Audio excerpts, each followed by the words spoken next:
아멘. 저희가 살아가는 세상 2022년을 들어왔습니다만은 우리가 살아가는 세상이 오늘까지 펼쳐져 있는 어떤 배경이 있습니다. 배경을 정말 우리가 보면서 살아가는 거죠. 그래서 아마 그 새해 들어오고 나서 작년 연말부터 시작해서 많은 그 매스컴들은 특별히 뉴스의 문제들을 다루면서 2022년을 이제 조망합니다. 2022년 같은 어떤 해가 될 것이냐 하는 걸 미리 가늠해 보는 것이죠. 대개 이제 요즘에는 어떤 키워드를 가지고 이것을 얘기할 수 있겠느냐 해서 작년에 해결하지 못했던 문제들이나 작년에서 계속 넘어오는 것들 또 그런 것들 가지고 2022년 살아갈 세계를 들여다보기도 합니다. 대개 키워드로 많이 떠도는 게 팬데믹, 코비드 19으로 말미암아서 3년째 이제 겪게 되는데요. 그 얘기를 많이 하게 되고 세계가 많은 사람들이 고통당하고 위기 속에 살고 있다. 또 다른 한 가지는 아마 이야기하고 있는 것들이 무엇이냐 하면은 대립과 갈등인 거 아닌가 싶습니다. 중국과 미국이 또 민주주의와 어떤 전체주의가 갈등하고 대립하는 모습이 작년부터 계속됐을 뿐만 아니라 금년에도 영향력을 미치고 2022년을 배경에 깔아놓고 있습니다. 뿐만 아니라 여러 가지가 있겠습니다만은 그런저런 사항들을 이렇게 우리가 생각할 때에 소위 이제 시사평론가나 이런 분들에게 22년을 어떻겠습니까 하고 얘기하면 썩 그렇게 밝지 않습니다. 왜냐하면 산재해 있는 문제들이 많기 때문에 또 경제적인 이슈들도 해결의 조짐이 보이지 않고 또 많은 문제를 가지고 있고 그리고 각국이 겪고 있는 인플레이션 문제나 기타의 문제로 말미암아서 오히려 밝지 않은 전망을 내놓고 있습니다. 그러니까 쉽게 생각하면 2022년을 우리가 걸어 들어갈 때 문제없는 세상이 아니라 세상에서 사람들이 얘기할 때도 이런저런 해결되지 않은 문제들 또 2022년에 새롭게 불거질 문제들로 말미암아서 결코 밝지만은 않은 그런 배경을 깔아놓고 우리가 걸어 들어가는 것을 알 수 있습니다.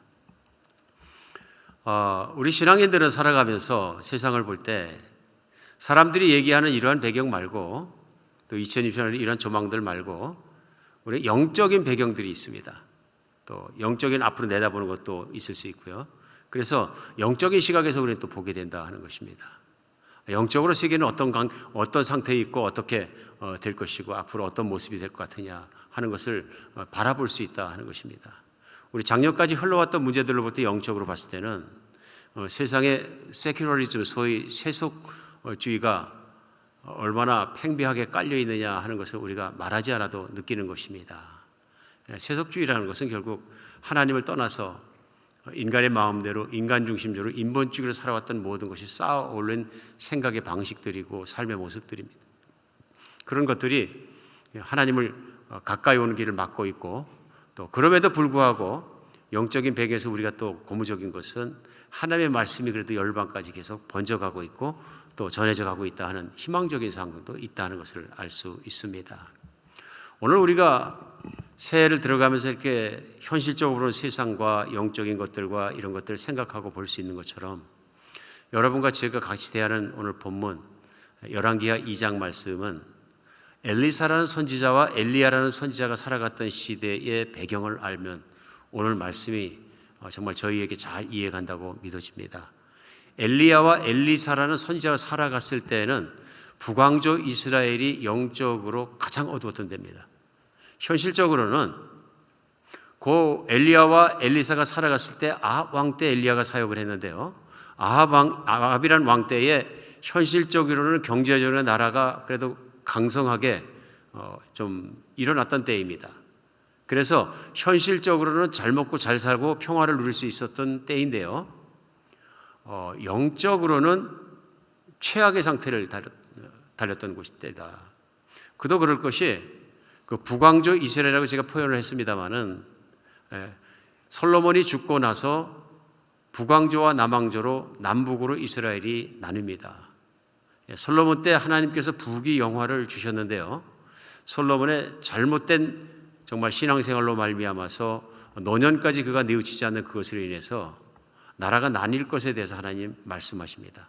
그리고 솔로몬의 대가 끝나자마자 그 아들 때에 나뉘어서 10개 족속이 10개 지파가 북왕조 이스라엘을 형성하고 2개 지파가 아래 유다를 남왕조 유다를 형성하게 됩니다. 그런데 북왕조 이스라엘을 시작한 사람이 여로보암입니다. 여로보암이 스스로 왕이 됐는데요. 근데 여로보암이 왕이 되자마자 그가 취한 첫 번째 행동이 무엇이냐 하면은 제단을 따로 쌓은 것입니다. 제단을 베델과 단에 쌓고 거기에 금송아지를 만들어 놓고 여기 여호와 하나님을 섬기는 곳이다 해서 자기의 마음대로 하나님 말씀을 따르지 않고 아무나 제사장을 삼았습니다. 그리고 자기 마음대로 어떤 그 절기를 정하고 자기 마음대로 그 정했던 것을 알 수 있습니다. 그가 그러한 단을 쌓고 하나님을 제단에서 섬기라고 한 가장 큰 이유는 분명합니다. 그냥 놔두면 10개 지파 자기 나라의 사람들이 남쪽에 있는 예루살렘에 가서 제사를 지낼 것이기 때문에 그렇습니다.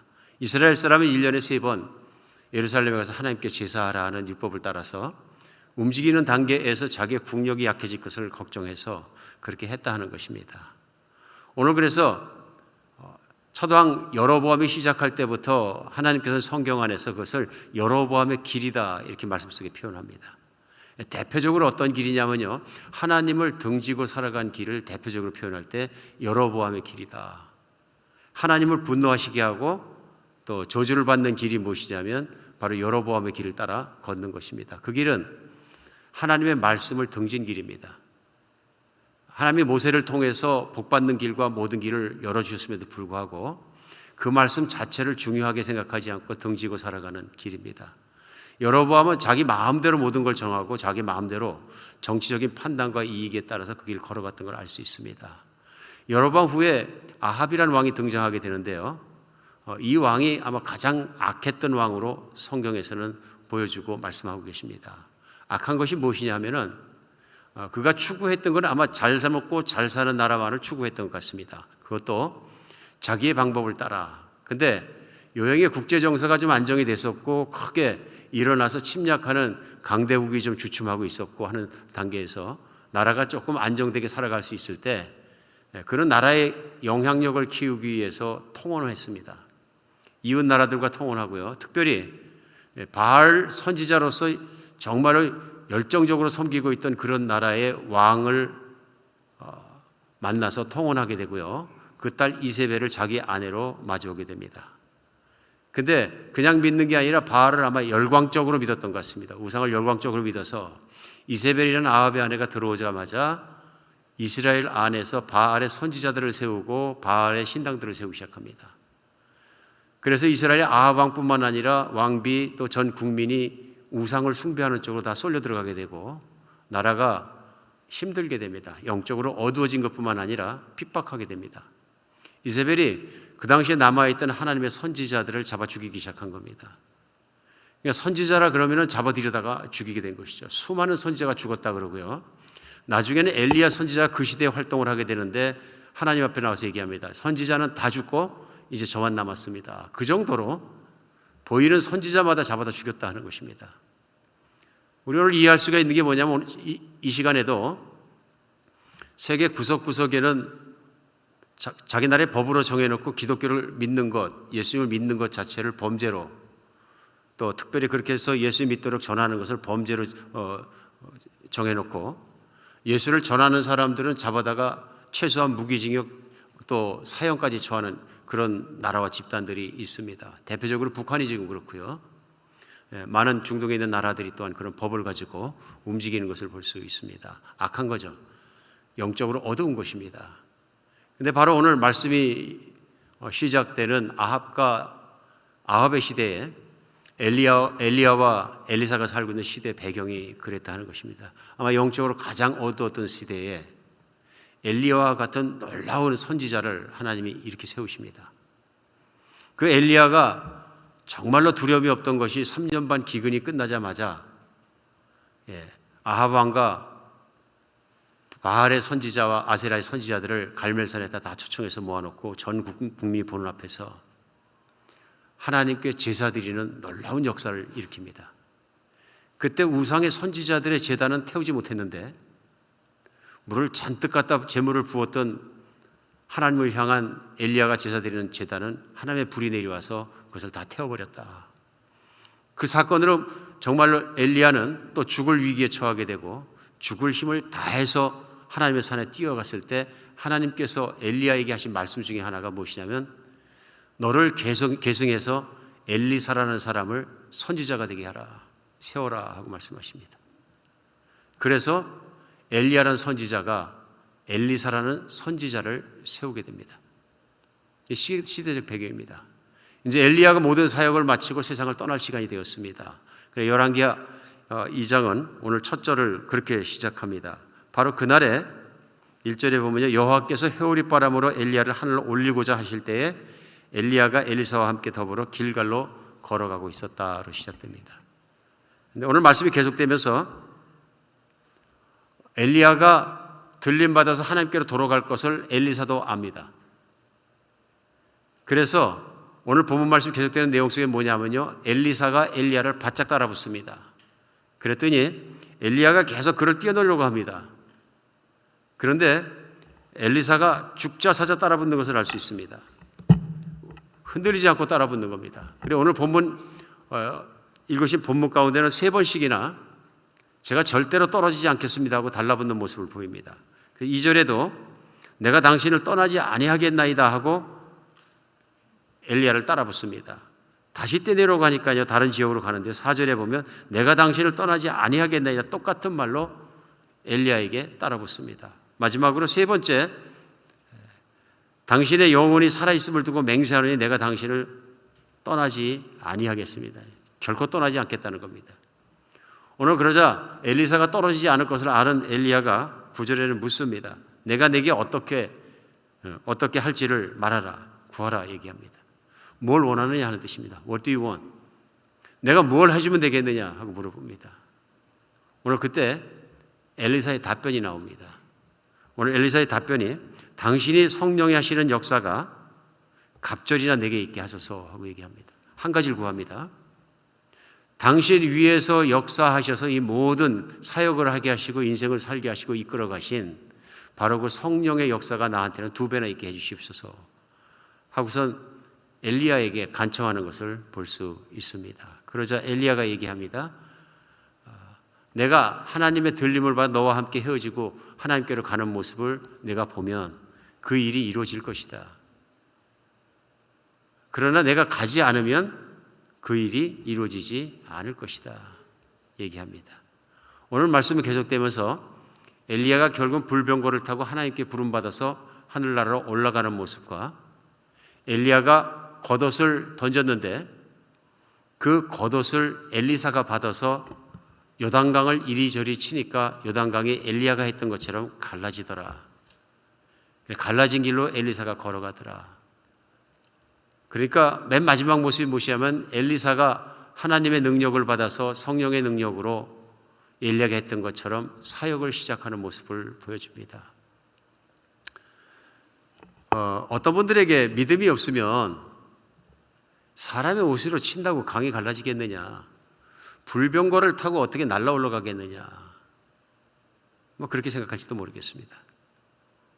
그러나 믿는 사람에게는 이 일은 하나님이 하시기로 마음먹으면 아무 일도 아니다. 하나님은 없는 것을 있는 것으로 무에서 유를 만드시는 하나님이신데 하나님이 사람을 불병거로 올리시고 하나님이 사람에게 능력을 주셔서 그가 믿음을 가지고 옷으로 쳤을 때 강이 갈라지는 것 정도 얼마든지 하실 수 있다.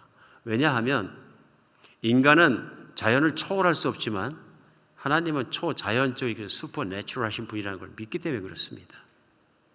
실제로 성령의 능력이란 말씀이 오늘 본문 가운데도 나오는 것, 나에게 성령의 능력이 2배나 있게 해주신 것은 인간이 할 수 있는 노력해서 받은 어떤 능력이 아니라 하나님만이 하실 수 있는 능력이 엘리야 위에 있었다는 것입니다. 그래서 하나님이 실제로 실존하시는 것과 하나님께서 그와 함께 사역하신다는 걸 엘리야의 인생을 통해서 보여줬다 하는 것입니다. 오늘 엘리사가 죽도록 갖고 싶고 흠모하는 건 뭐냐면 바로 그 성령의 능력입니다. 바로 그 성령이 함께 계시는 겁니다. 바로 그 성령이 자기를 붙들어 주신 능력입니다. 하나님은 하실 수 있다. 믿음이 무엇이냐 하면 하나님이 살아계시고 하나님의 창조자이시며 하나님에게 능치 못한 일이 없으시다는 것을 믿는 것입니다. 오늘 말씀 속에서 그래서 저희들도 많이 생각할 것이 있습니다. 엘리사가 왜 다른 거 다 빼놓고 이것만 구했겠느냐? 엘리야 보고 제가 아직 준비가 안 됐으니까 더 좀 있어 주십시오. 아니 뭐 이런저런 얘기들 부탁들과 많은 할 것이 있었을 텐데 그런 딱 한 가지 성령의 충만을 2배나 주십시오 하고서 간청하는 모습을 볼 수 있습니다. 왜 그랬을까요? 엘리사는 분명히 알았던 것 같습니다. 엘리야가 그런 핍박의 시대에 잡히면 목숨을 잃어버리는 위험한 시대에 그럼에도 불구하고 하나님의 능력으로 놀랍게 왕과 우상의 선지자를 다 불러놓고 백성을 불러놓고 사역할 수 있는 놀라운 일을 일으킬 수 있었던 것은 하나님이 계시기 때문에 되는 것이다. 이렇게 어려운 시대에도 하나님이 계시고 성령의 능력이 있으면 얼마든지 이길 수 있고 할 수 있고 그것을 알았던 것입니다. 이제 엘리사는 선지자로 부르심을 받았습니다. 근데 문제는 환경이 바뀌지 않았습니다. 엘리야의 시대에 그랬던 것처럼 자기의 시대도 시대적 배경이 달라지지 않았습니다. 아직도 그런 사람들이 살아있고 자기가 선지자 생활을 한다고 말씀을 선포하다가는 죽을 수 있습니다. 또 사람들이 콧방귀 낄 수도 있습니다. 그랬을 때 자기 능력만으로는 할 수 없는 게 뭐냐면 사역입니다. 자기의 힘만으로는 도저히 할 수 없습니다. 오늘 그런 것 속에서 엘리사가 봤을 때 길은 하나밖에 없습니다. 하나님께서 성령의 능력으로 엘리야에게 하신 것처럼 가능케 해주시는 일입니다. 그가 다른 어떤 것도 구하지 않고 성령의 능력을 구하는 것은 맞는 일이다 하는 것을 우리는 알 수 있습니다. 오늘 2022년 들어와서 어떻게 생각하면 참 과거에 2000년이 안 됐을 때 1900년대에 살아갈 때는 2022년이라는 그 횟수 자체가 숫자는 있지만 상상하기 어려운, 그래서 저는 2020년쯤 되면 어디 미래 공상 영화에 나오는 것처럼 사람들이 다 우주로 날아다닐 줄 알았어요. 예. 가고 싶으면 다 가고 뭐 타임머신 타고 왔다 갔다 하고 그런 때가 오는 게 2022년인가 보다 이렇게 상상할 정도로 이게 상상할 수 없는 해였습니다. 2022년이라는 해는. 근데 현실이 됐습니다. 그런데 1900년대에 살아갔을 때 느꼈던 문제들과 2022년을 맞은 오늘 살아가는 문제들과 별로 다르지 않습니다. 그렇죠? 뭐 문명이나 사는 거나 그런 수단만 조금 변한 것 외에는 다르지 않습니다. 비슷한 것과 고민하고요. 같은 것 가지고 씨름하고요. 같은 것 가지고 우리가 인생을 살아가면서 몸부림치는 것을 알 수 있습니다. 오늘 이 시대를 살아가면서 우리에게도 가장 필요한 것이 과연 무엇이냐 하는 것 본문 가운데서 깨닫게 합니다. 그것은 성령의 충만함을 구하는 것입니다. 다른 무엇보다 성령의 충만함을 구하는 것입니다. 오늘 왜 그러느냐 하면은 하나님께서 복을 주실 때 우리에게 가장 주기 원하시고 우리가 갖기 원하시는 것이 있습니다. 그것이 뭐냐면 성령의 충만함입니다. 성령으로 충만해지는 것입니다. 지난해 우리 주일마다 연말에 계속 말씀 날에 요한복음 말씀을 나눴습니다. 요한복음 말씀에 보면 1장부터 시작하자마자 예수 그리스도의 이 땅에 오심에 대해서 말씀이 나오고 그 예수님의 오심을 준비하는 사람이 등장합니다. 침례 요한 얘기를 우리 나눴습니다. 침례 요한은 예수님이 오시는 길을 준비했는데요. 근데 그 침례 요한이 얘기할 때 예수님을 보고 선포한 말씀이 있습니다. 그것이 뭐냐면 예수님은 성령으로 침례를 주는 분이시다. 예수님은 성령으로 세례를 베푸시는 분이다 하는 것을 분명히 얘기했습니다. 1장 33절에 나도 그를 알지 못하였으나 나를 보내 물로 침례를 주라 하신 그이가 나에게 말씀하시되 성령이 내려서 누구 위에든지 머무는 것을 보던 그가 곧 성령으로 침례 베푸는 이인 줄을 알라 선포합니다. 나도 몰랐는데 나를 보내서 사람들에게 회개할 것을 선포하고 그 길을 준비하라 그래서 보내신 하나님께서 나에게 말씀하시되 누구든지 성령이 그 위에 임하였고 그분을 발견하게 되거든 그분이 바로 성령으로 침례를 주는 메시아인 줄을 알라 하고 하나님 말씀하셨다. 예수 그리스도를 보았을 때 성령이 임하신 것과 모든 것을 알고 내가 알았다. 이분은 성령으로 침례를 베푸실 분이라. 분명히 얘기하는 나는 물로 침례를 베푼다 얘기합니다. 거기까지입니다.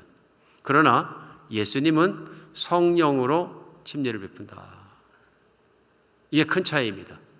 예수님은 성령으로 침례를 베푸는 분이시라 얘기하는 것입니다. 오늘 이것이 하나님의 뜻인 것이 알고 예수님 그 메시아가 오셨다는 건 말세에 약속한 것들이 이루어진다는 것을 분명히 말씀하고 있는 것이라 구약을 잘 알았던 사람들은 이 말이 무슨 말씀인지 금방 압니다. 왜냐하면 구약 성경에서 선지자를 통해서 하나님이 선포하실 때 새로운 약속을 마지막 때에 주시면서 말씀하십니다. 내가 그때가 되면 내가 하나님의 영을 내려주어서 허락해서 너희들에게 새로운 마음을 주고 부드러운 마음을 주시겠다고 말씀하실 뿐만 아니라 요엘서 같은 경우에는 내가 그때에는 모든 육체의 내 영을 쏘아 부어주겠다.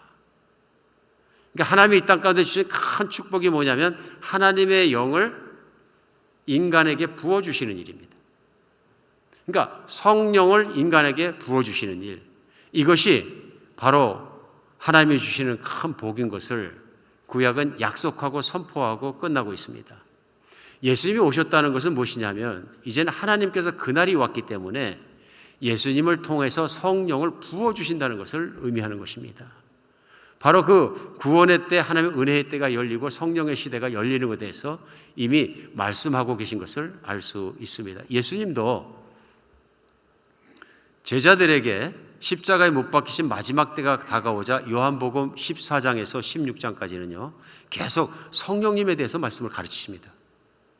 그러면서 요한복음 16장 7절에는요 그러하나 내가 너희에게 실상을 말하노니 내가 떠나가는 것이 너희에게 유익이라. 내가 떠나가지 아니하면 보혜사가 너희에게로 오지 아니하실 것이요 가면 내가 그를 너희에게 보내겠다 말씀하십니다.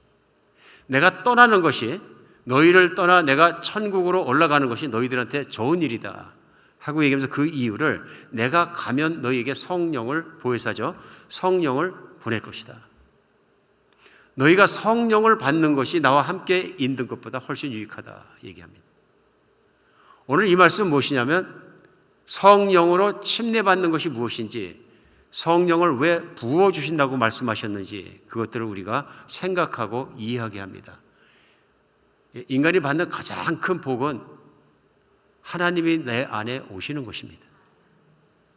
하나님이 내 안에 오시고 내가 하나님과 하나가 되어 함께 사는 것입니다.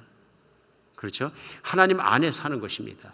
실제로 이 말씀대로 예수님은 제자들이 보는 가운데 하늘로 승천하셨고 오늘 제자 엘리사가 보는 가운데 엘리야가 병거 타고 올라간 것처럼 예수님이 제자들이 보는 가운데서 올림받아서 하늘로 올라가시고 약속대로 제자들이 오직 성령 받기를 한 군데 모여서 기도할 때에 사도행전 2장 성령이 그들에게 임하셨더라. 누구에게요?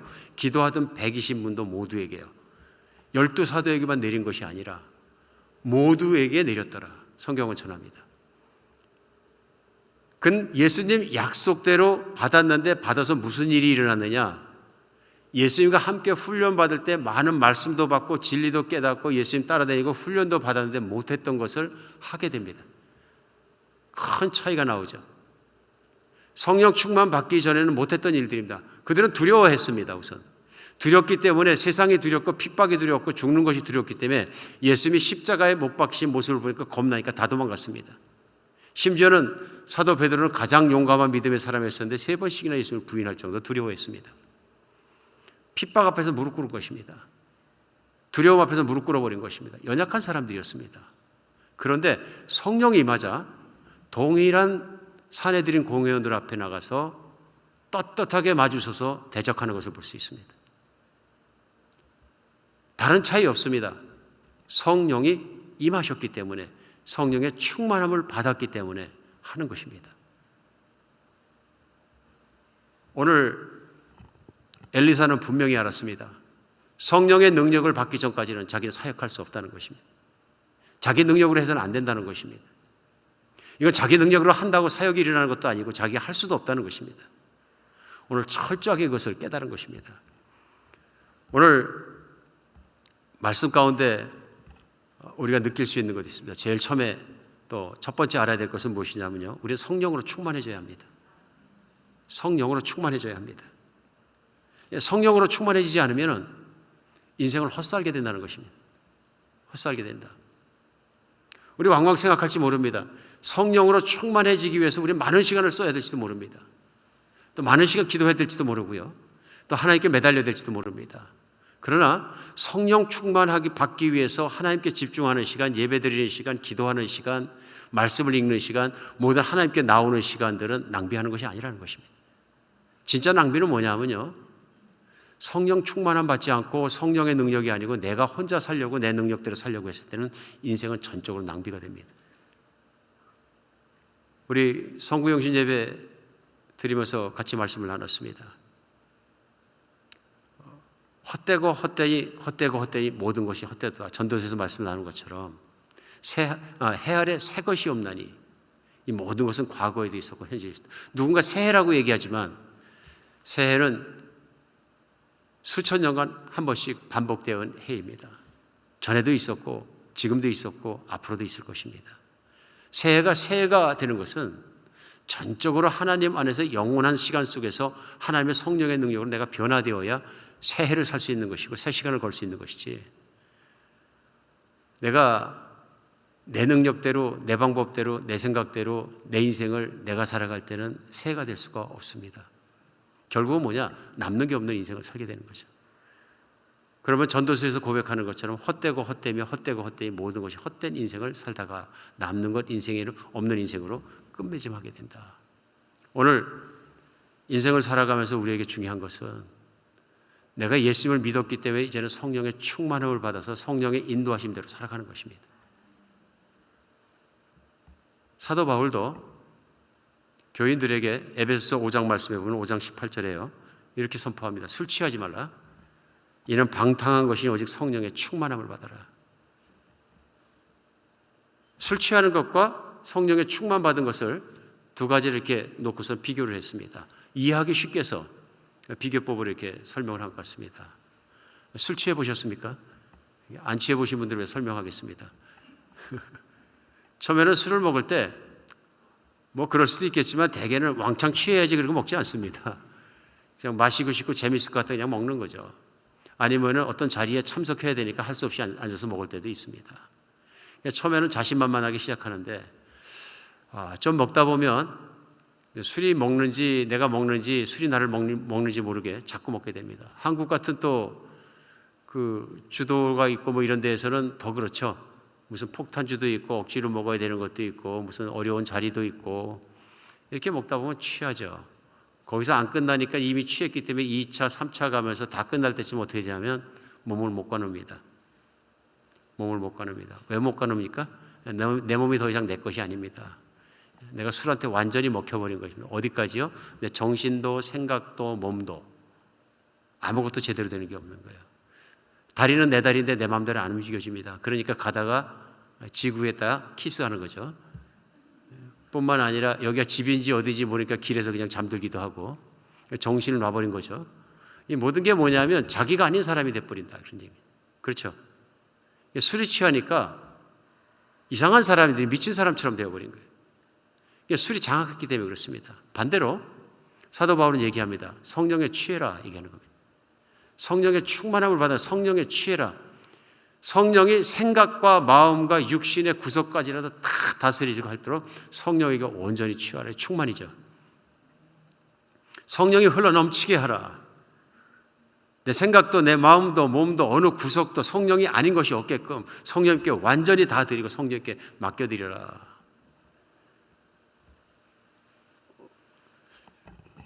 몇 해 전에 사역을 하면서 한국에서 교사하시는 분이 미국 가서 학교를 더 다니시다가 교회를 정말 한 번도 가본 적이 없는 분이신데 교회를 다니시게 되고 믿게 되셨어요. 어느 날 이 형제님이 오셔가지고 정말 신기한 걸 깨달았다 그러면서 자기가 생각하지 못한 걸 깨달았다. 내가 예수 믿고 나니까 이런 걸 다 깨닫는다 그러면서 뭡니까? 그러니까 한국에서 못했는데 미국 와서 수영을 배우고 싶어서 수영을 배우러 다녔답니다. 수영장에. 갔더니 같이 있는 코치가 자꾸 얘기를 한대요. 퍼덕거리지 말고 몸에 힘을 빼라고. 몸이 뻣뻣해갖고 수영이 안 된다고. 자꾸 몸에 힘을 빼고 물에다 맡겨보라고. 자꾸 그런데 그래 뭔 말인지 몰라가지고 자기는 몸부림 치면 칠수록 몸이 자꾸 들어가더라는 거예요. 물속으로. 어느 날 진짜로 코치 말대로 힘을 다 빼봤더니 몸이 뜨더라는 거예요. 아, 내 몸이 뜨는구나. 그걸 자기가 깨닫고 나서 집에 오면서 생각을 해보니까 교회에서 들었던 성령 충만 받으라는 말이 이런 말이구나. 버티지 말고 성령님께 나를 다 맡기라는 얘기구나. 목사님, 제가 그걸 깨달았습니다. 제가 그 형제님 축복해드렸어요. 당신에게 이걸 가르친 것은 사람이 아니요 하늘에 계신 하나님 아버지께서 그렇게 하시는. 정말 그렇죠?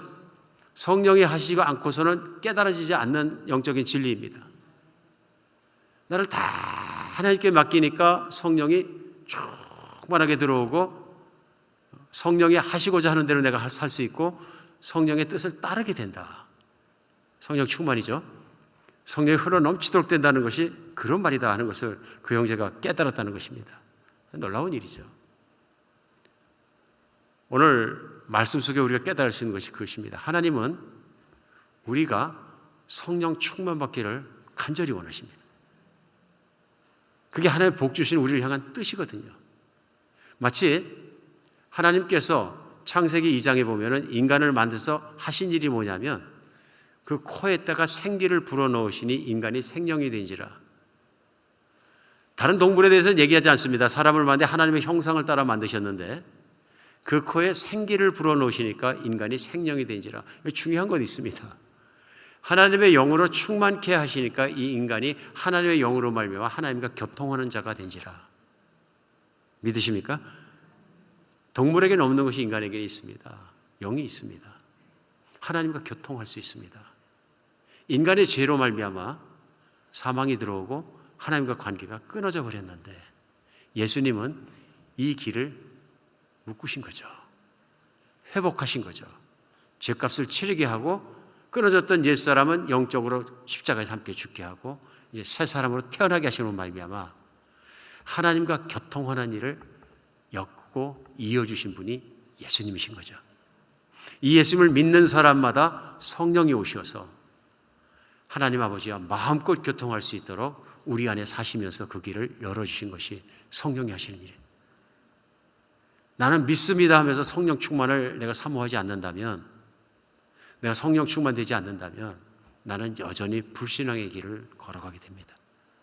불신앙의 길을. 사도행전 19장에 보면은 사도 바울이 에베소에 있을 때 윗지방을 다녀왔는데 좀 독특한 제자들을 만나게 됩니다. 제자란 얘기는 하나님을 믿는 사람들인데요. 근데 이 제자들 물어보니까 자기들은 예수님을 모른다 그래요. 그런데 무슨 침례를 받았느냐 얘기하니까 우리는 침례 요한의 침례를 받았다. 그러니까 침례 요한의 제자들이에요. 전통적으로. 침례 요한의 침례만을 받았을 뿐이다. 그러니까 무슨 얘기냐면요. 회개는 한 거예요. 하나님 앞에 죄인 걸 깨닫고 회개하고 새 사람이 되기 위해서 침례를 받았는데 그러므로 이 사람들이 하는 일은 뭐냐면 거룩하고 착하게 살기 위해서 하나님 말씀대로 살려고 노력하는 사람들이에요. 근데 사도 바울이 그거 갖고는 안 된다. 그래가지고 예수 그리스도의 복음을 전해줍니다. 어떻게 하면 성령을 받은 하나님의 사람이 될 수 있느냐 하는 것은 침례 요한의 침례만 받는다고 되는 것이 아니라 예수의 사람, 예수님을 믿는 사람, 새 사람이 되어야 된다 하는 것을 복음을 전해 가르쳐주고 너희가 새 사람이 되면 성령이 임하고 성령을 받게 되면 성령께서 교통하시고 너희 삶을 끌어가실 것이다. 그래서 성령을 받았느냐 물어봅니다. 그러니까 우리는 그런 걸 듣지도 못했다. 그러니까 복음을 전합니다. 그리고 그들에게 성령을 받는 길로 인도하는 것을 볼 수 있습니다. 오늘도 교회를 다니고 신앙생활하면서 요한의 침례는 받았는데 성령을 받지 못해서 성령을 깊이 알지 못하고 성령께 의지하고 성령 충만을 모르기 때문에 신앙을 생활을 하면서도 힘든 신앙생활을 할 수도 있습니다. 있습니다. 무슨 얘기냐면 내가 노력은 하는데 안 돼요. 또 쓰러지고 안 되고 또 그렇고 교회에서 말씀 듣다 보면 뭐 선교를 하자, 전도를 하자, 뭐를 하자, 선행을 하자, 불쌍한 사람을 돕자 여러 가지를 얘기를 하더라도 그게 나한테는 안 돼요. 노력해도 안 되고 어차피 안 되니까 또 안 되니까 그 말씀을 절에서 듣는 거하고 내 삶하고 전혀 다르게 신앙생활이 계속되고 반복될 수도 있다. 이건 왜 그러느냐? 성령 충만이 안 돼서 그렇다. 성령 충만이 안 돼서 그렇다. 성령으로 충만하여지면 이 일이 저절로 된다. 왜 되느냐? 성령님을 따라가기 때문에, 하나님을 따라가기 때문에, 하나님을 뜨겁게 따라가기 때문에 말씀이 내 안에서 이루어지는 것을 체험하게 된다.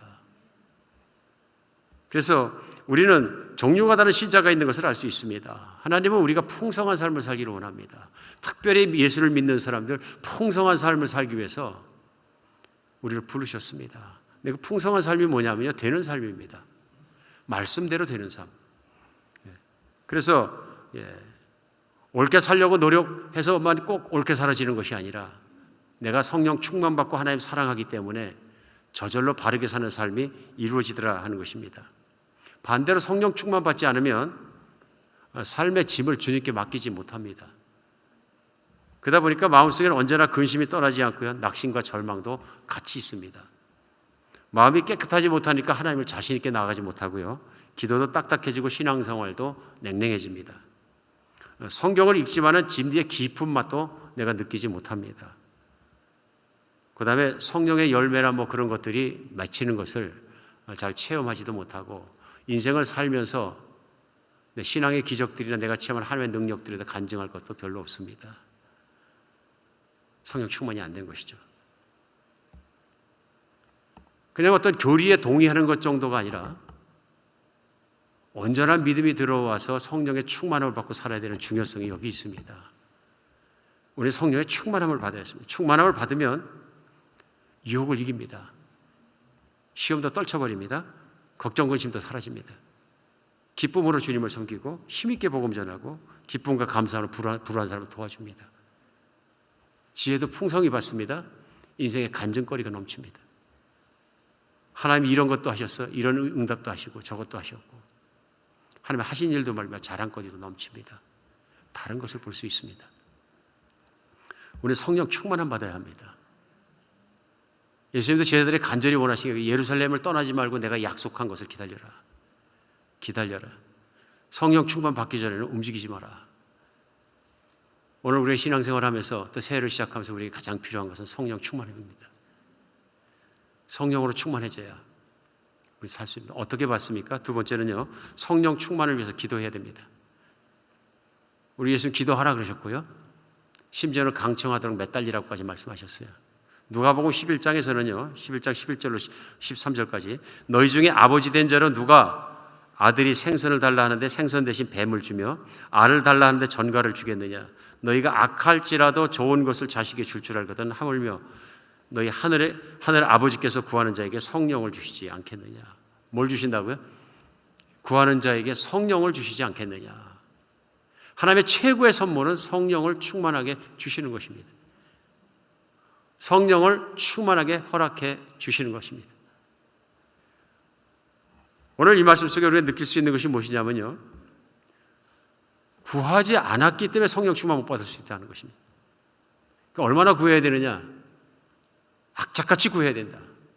왜 악착같이 구하느냐? 그 중요성을 내가 깨닫게 되면 그것이 성령 충만 받는 시작인 것 같습니다. 오늘 말씀 나누는 가장 큰 이유는 뭐냐면요, 나는 성령 충만 꼭 받아야 한다.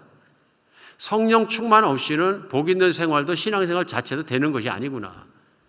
내가 무엇을 구했나, 기도에 가장 내가 중요한 것이 무엇인가 생각해 보니까 실제로 내가 구한 것 중에 성령 충만이 빠졌구나. 내가 성령 충만 안 돼도 신앙생활을 할 수 있다고 생각한 건 아닌가. 이걸 깨닫게 돼야 합니다. 내 이 신앙생활에 왜 이렇게 냉랭하고 시들시들하고 이렇게 힘든가 하는 걸 생각해 봤을 때 제일 중요한 것은 그것입니다. 성령 충만이 안 됐기 때문에 그렇습니다. 오늘 제일 중요한 것은 내가 성령 충만이 필요하다는 것을 깨닫는 것입니다. 내가 깨달으면 그 다음부터 할 일은 남아 있습니다. 성령 충만을 위해서 하나님께 간구할 일입니다. 얼마나 간구해야 되느냐? 성령 충만 받을 때까지 간구해야 돼요. 중요하기 때문에요. 예수님이 그걸 말씀하십니다. 끈질기게 주님께 강청할 것을 얘기하십니다. 오늘 성령 충만을 정말 하나님께 평생 구했는데 한 번도 안 주셨다. 있을 수가 없습니다. 있을 수가 없습니다. 저 신앙생활 하면서 그런 간증 종종 듣습니다.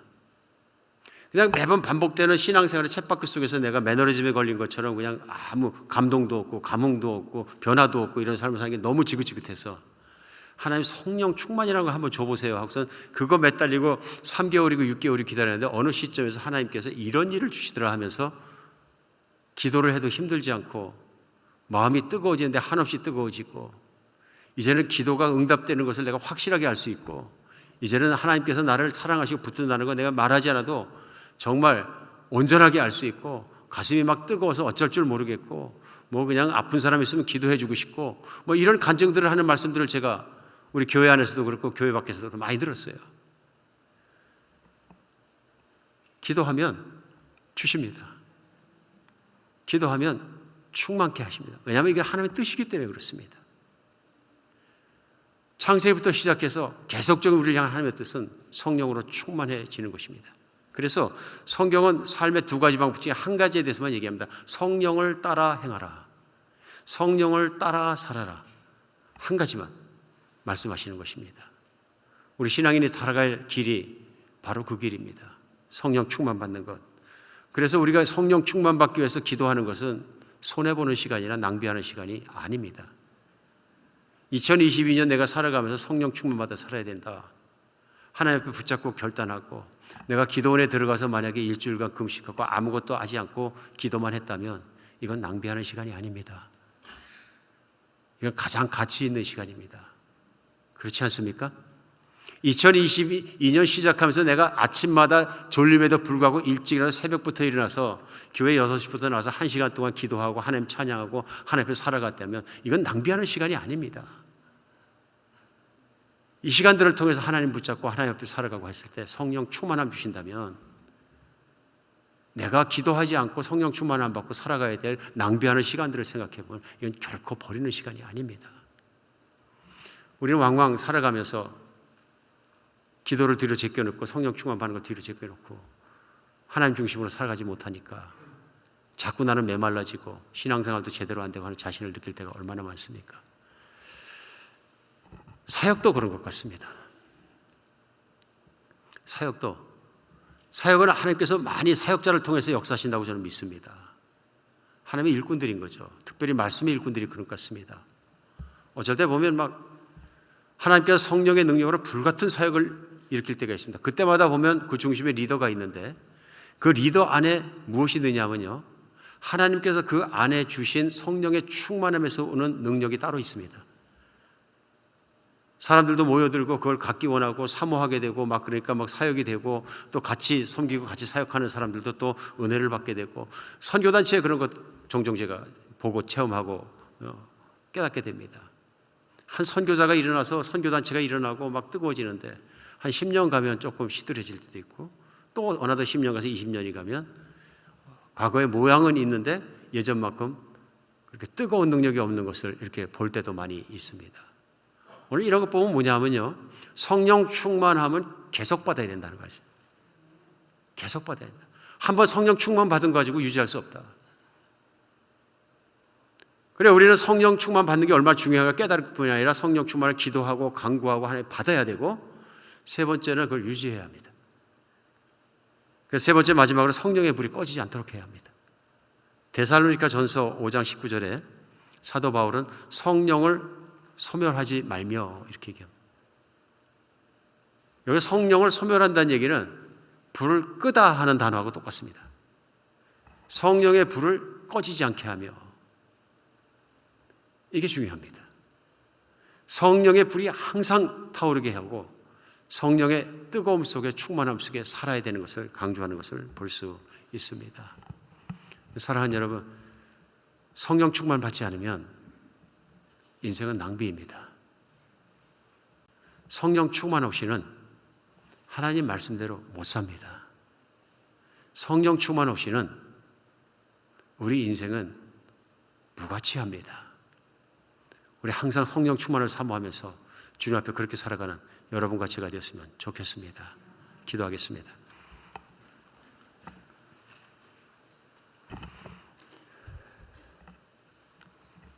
예, 하나님, 오늘 엘리사가 그 스승 엘리야를 붙잡고 간절히 사모하는 모습을 봅니다. 나에게 그 영역을 2배나 있게 하여 주시옵소서. 하나님, 그것이 얼마나 중요한지 그가 깨달았는지 제가 알게 됩니다. 예수님께서 제자들에게 성령의 충만함 받기 전에는 움직이지 못하게 하신 말씀도 저희가 생각합니다. 성령의 충만함 없이는 주님 말씀대로 살 수 없는 것을 깨닫게 됩니다. 하나님, 그러나 저희가 신앙생활하면서 게을러 기도하지 못하고 성령 충만이 되지 않았는데도 그냥 살아가는 때가 얼마나 많은지 모릅니다. 이 새해를 시작하면서 저희가 성령 충만받게 하여 주시옵소서. 저희의 내면이, 저희의 삶이, 저희의 몸이 성령으로 충만하여져서 오직 주님의 뜻을 따를 수 있게 하여 주시옵소서. 우리 주 예수 그리스도 이름으로 기도합니다.